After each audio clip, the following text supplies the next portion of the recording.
Pastor Lau and Pastor Dala Haprasit would like to welcome you to the following message from New Hope International Church in Seattle, Washington. Here is Pastor Lau's anointed teaching that will change your life with love, hope, and peace in Jesus Christ. And now, Pastor Lau. Hallelujah. Are you ready for the Word of God?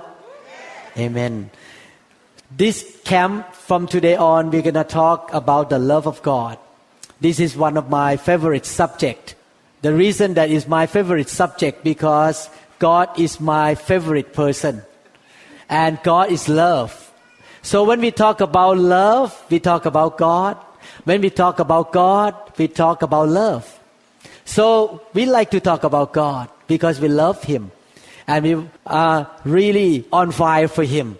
And when we talk about love, we also lift Him up and tell Him that He is so precious to us. In the book of John chapter 13 verses 34 and 35, Jesus spoke to His disciples.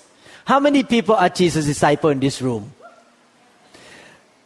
Therefore, this scripture is for you and me too, who consider ourselves the disciple of Jesus Christ.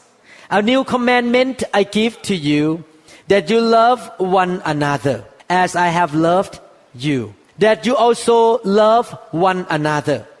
By this all will know that you are my disciples, if you have love for one another.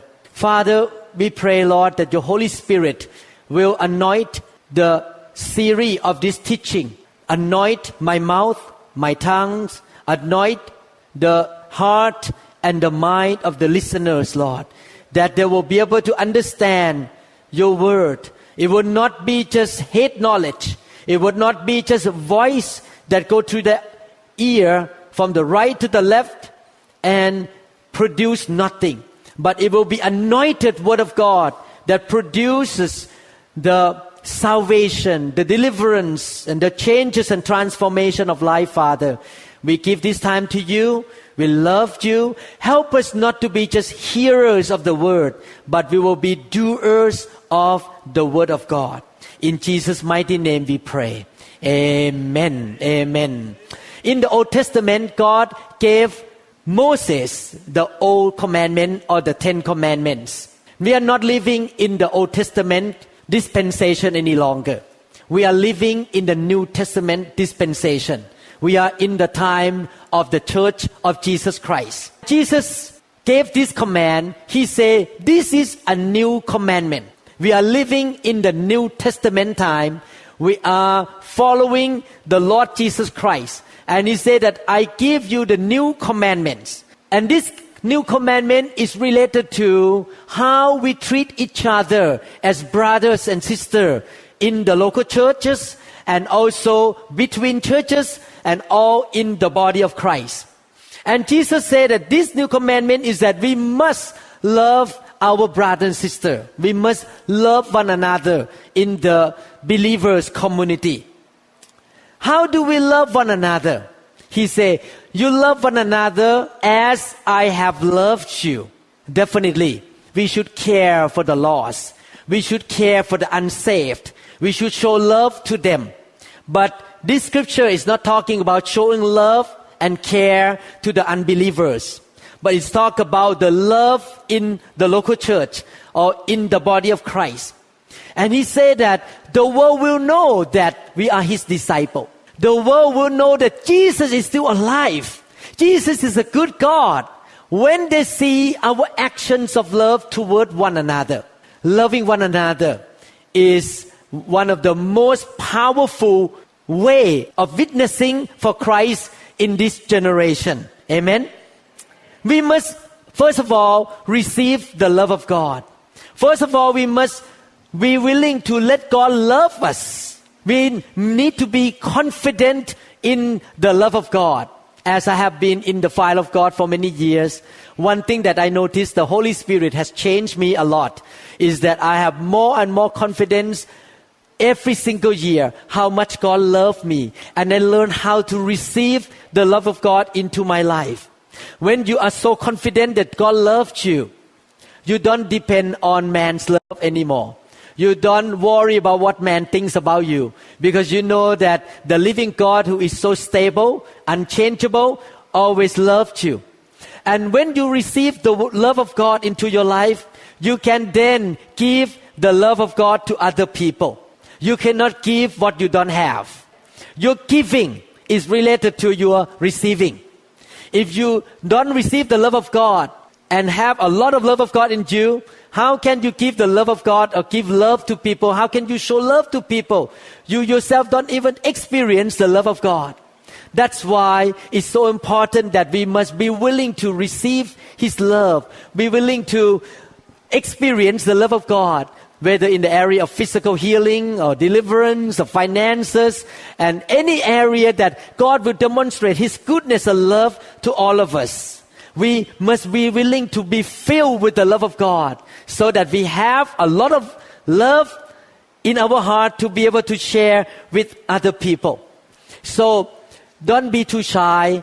Don't say that, God doesn't love me. I'm just a little guy in the church. No.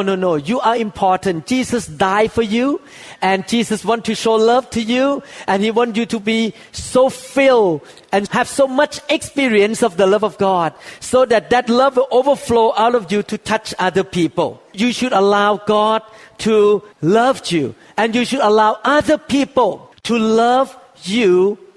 Because sometimes God uses people to love you. God demonstrates His love through other people. It's good to see the love of God flowing in the church through people, through members, that people will experience the love of God. Amen?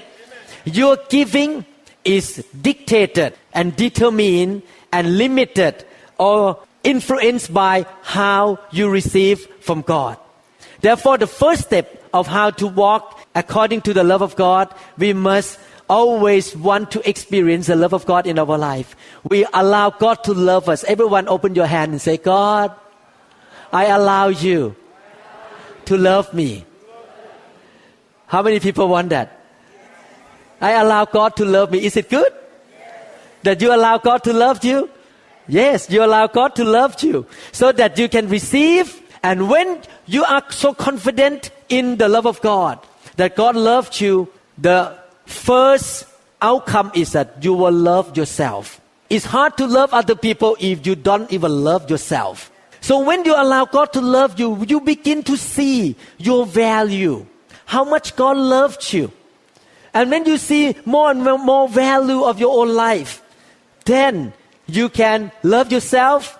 And when you're so confident that you are valuable and precious in the eyes of God, you love yourself, then you can love other people. Amen? So the first step, let God love you. In this church family, we want to love you unconditionally. I purpose in my heart long time ago that I will love everyone who come to the church, whether they are members or not members. Anyone who show up in our house here, we will love them, and we want to care about their well-being. And we don't look at your past. We don't try to dig out what you did in the past. We don't want to focus about condemnation or about your past. We want to love you who you are. And we believe God for you, that God's love is so abundant to be able to change you and to touch you. We believe that God will give you a new start. If you make a lot of mistakes in the past months and years, today is a new day, is a new beginning. You can have a fresh start because the love of God is always there every morning. When you wake up in the morning, God's love and mercy is there, and you can start a new life again. He forgives you. He never condemned you. He never pull out the past mistake and try to remind you all the time. Every single day is a new start for us. Amen. So in our church, we never write anybody's off. In our church, we never come against anybody, because we want you to experience the love of God. Our church doesn't believe in condemnation, doesn't believe in preaching the message of condemnation. We believe in preaching the message of God's goodness and God's love. And we want people to experience the love of God in the house of God here, so that you can have confidence